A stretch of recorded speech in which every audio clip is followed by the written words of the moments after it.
Islamic Brotherhood Television. Assalamualaikum warahmatullahi wabarakatuh. Waalaikumsalam warahmatullahi wabarakatuh. Saya Rosa Juliet Nasution dari Johar Baru. Iya. Afwan, saya minta izin untuk bertanya. Mungkin pertanyaan saya agak mungkin maksudnya tidak umum mungkin, tapi Iya. karena ini memang saya sedang mengalami masalah ini, saya bersyukur benar kepada Allah dipertemukan dan bisa menanyakan langsung kepada Habibana, Masya Iya. Allah.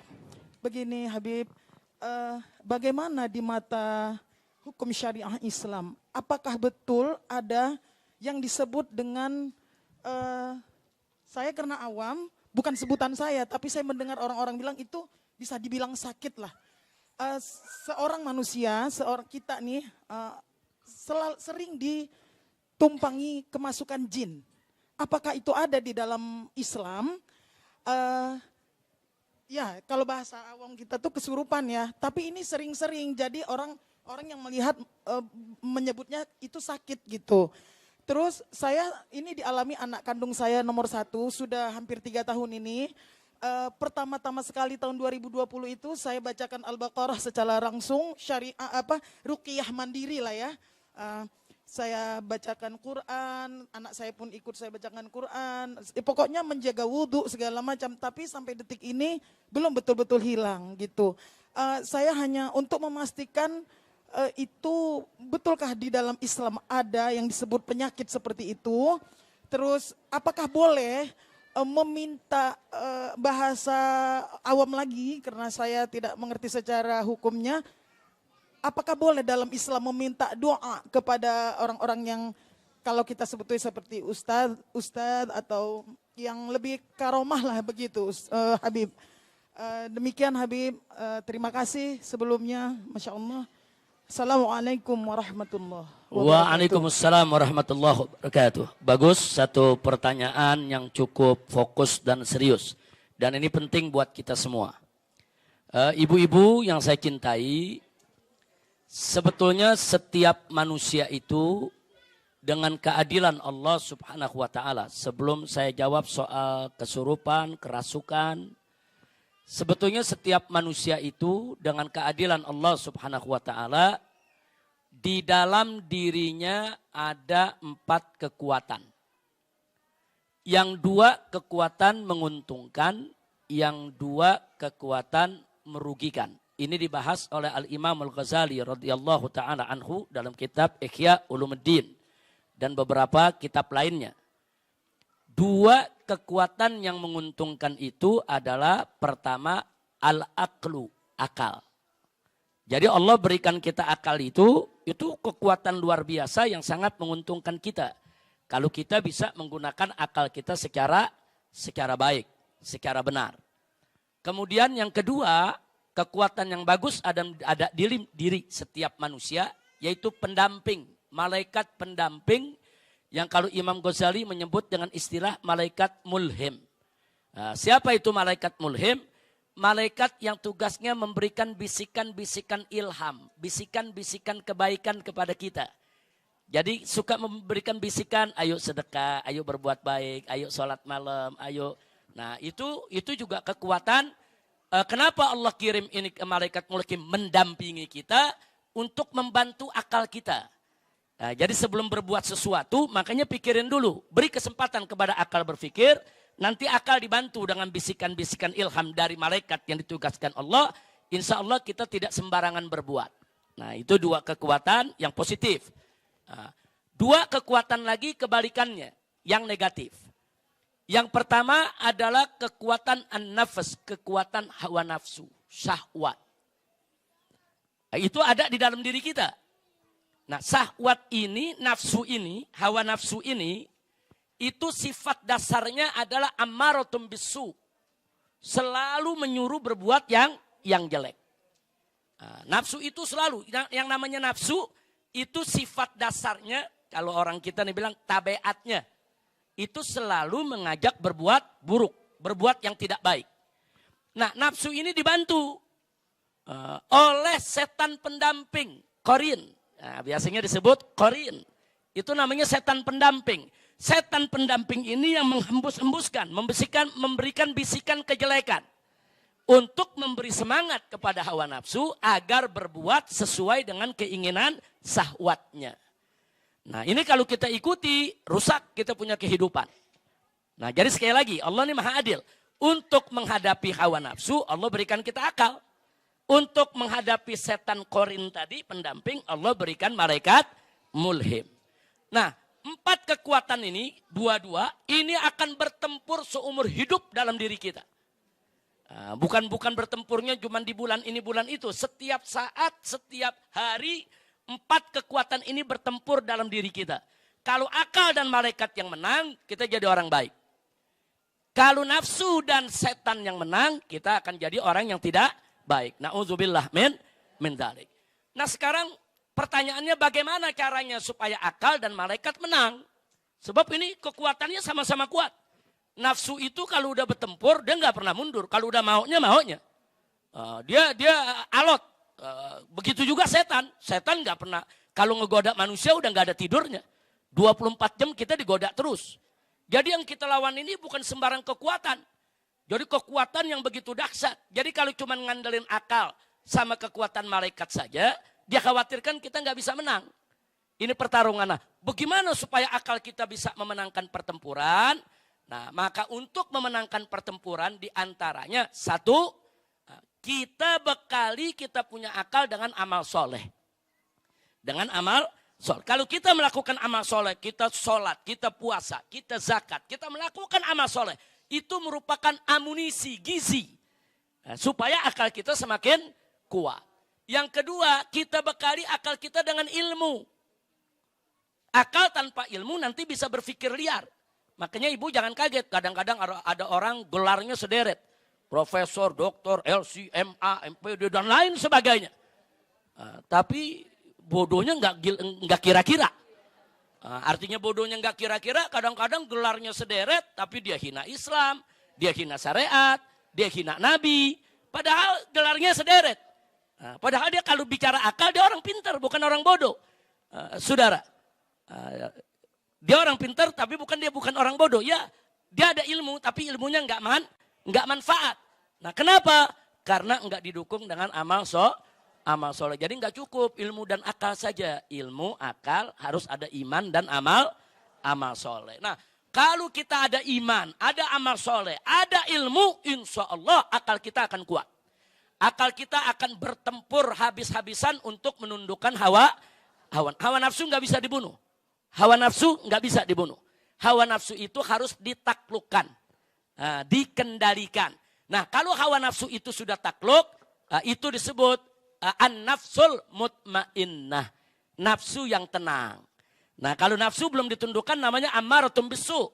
An-nafsu ammaratum bisu. Tapi kalau dia sudah takluk namanya an-nafsul mutmainnah. Nah kalau dia sudah tenang dan pada akhirnya dia betul-betul tunduk hanya ingin ibadah. Sampai nafsunya hanya ingin ibadah saja. Jadi bukan sekedar takluk tapi sudah ngikuti. Yaitu ilmu, iman dan akal. Maka nafsu tadi menjadi nafsu radiyatam mardiyah. Jadi nafsu itu macam-macam.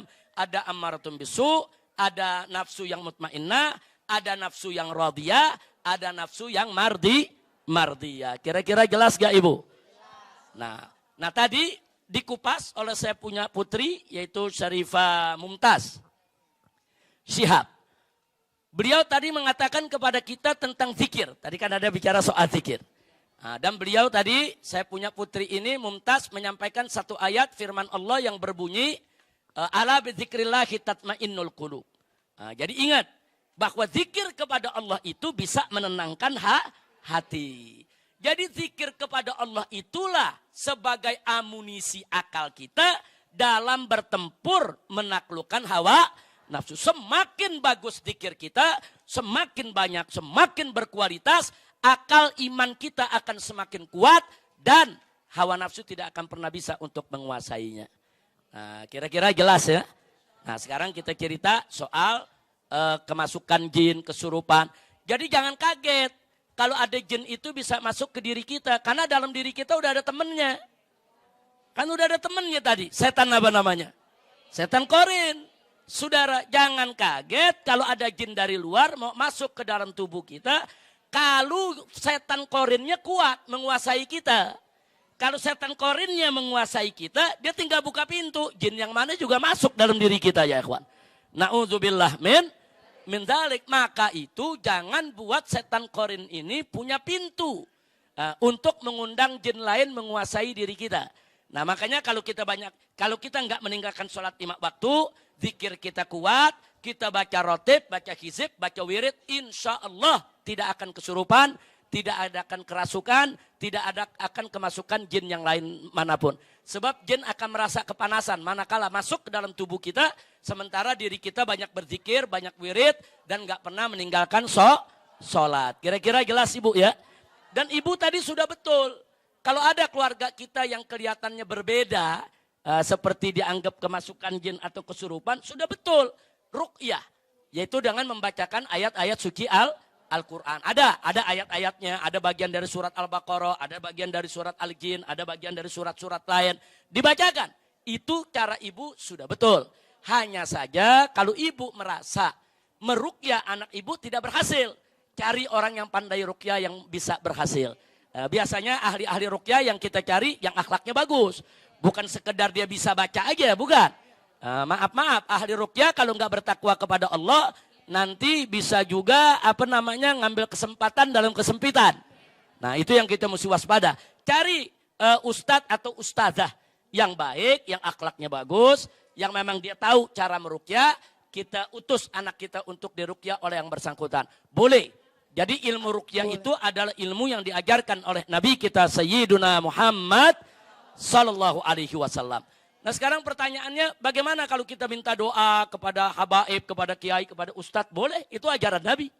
Jangankan kita bu ya, Nabi alaihi salatu wassalam, suatu ketika Sayyidina Umar Ibnul Khattab radhiyallahu ta'ala anhu pengen menunaikan ibadah umrah. Nah, saat itu Nabi nggak pergi umrah, Sayyidina Umar yang mau umrah. Apa kata Nabi kepada Sayyidina Umar? Nabi mengatakan kepada Sayyidina Umar, la tansani fid du'a ya ukhayya. Jangan kau lupakan aku dalam doamu, wahai Umar. Subhanallah. Wahai saudaraku Umar, jangan kau lupakan aku dalam doamu. Padahal kan Nabi nggak butuh doa dari sahabatnya, Nabi nggak butuh doa dari umatnya. Nabi udah dapat limpahan rahmat luar biasa dari Allah. Tapi kenapa Nabi masih nitip doa? Jangan lupa, ingat-ingat kita dalam doa ente. Nah ini makanya di sini perlu kita tahu bahwa Nabi dalam hal tersebut bukan butuh daripada doa kita, tapi Nabi mendidik dan mengajarkan kita. Kalau ada orang pengen umroh, minta doanya. Kalau ada orang pengen haji, minta doanya. Kalau ada orang-orang yang ingin musafir, doanya gobol, minta doanya. Nah kalau Nabi aja minta doa para sahabat, kenapa kita sombong gak mau minta doa? Jadi minta doa kepada orang lain, ibu, itu ajaran Islam. Siapa bilang kita gak boleh minta doa? Boleh, minta doa kepada ustazah, minta doa kepada ustadz, minta doa kepada habaib, minta doa kepada kiai, minta doa kepada orang-orang soleh. Tapi jangan lupa, sebetulnya ada doa yang gobol di rumah kita yang Allah gak bakal tolak, yaitu doa ibu kita. Jangan kita repot nyari-nyari doa ke sono kemari, keliling ke sana kemari, ibu kita lupakan di samping kita. Padahal kita punya ibu, kita punya ayah yang ada di rumah kita, doanya untuk anak nggak ada hijab. Nah, jadi sekali lagi sebelum kita keliling doa kemana-mana, minta dulu doa kepada ayah dan ibu. Insya Allah, mudah-mudahan anak ibu Allah kasih sehat, sembuh, dan ibu-ibu di sini nggak usah khawatir dengan hal-hal yang sedemikian rupa. Semua bisa kita atasi, yaitu dengan jangan tinggalkan sholat 5 waktu, jangan tinggalkan puasa Ramadan, jangan berbuat maksiat. Dan ada waktu-waktu tertentu Nabi memberi isyarat. Kalau maghrib tutup pintu rumah, masukkan anak-anak ke rumah. Itu ada hadisnya. Nah, jadi kata Nabi jangan anak-anak itu dibiarkan berkeliaran di luar. Kenapa? Karena saat itu setan lagi lalu lalang. Jin lagi lalu lalang. Itu ada hadisnya ibu. Nah jadi kalau anak-anak yang suka keluar maghrib main, ya hati-hati aja. Kalau dia kesambet, dia sawan, dia kesurupan, ya pantas saja. Karena nggak melaksanakan ajaran ibu. Pokoknya kalau udah azan maghrib, masukin itu anak, cucu semua ke dalam rumah. Udah jangan ada yang keluar. Tutup pintu rumah, suruh dia sholat maghrib, suruh dia ratiban, suruh baca Quran. Paling enggak sampai isya. Nanti maghrib sampai isya, TV, radio, apa semua matiin. Jangan ada yang berbunyi. Dulu di Jakarta begitu Bu.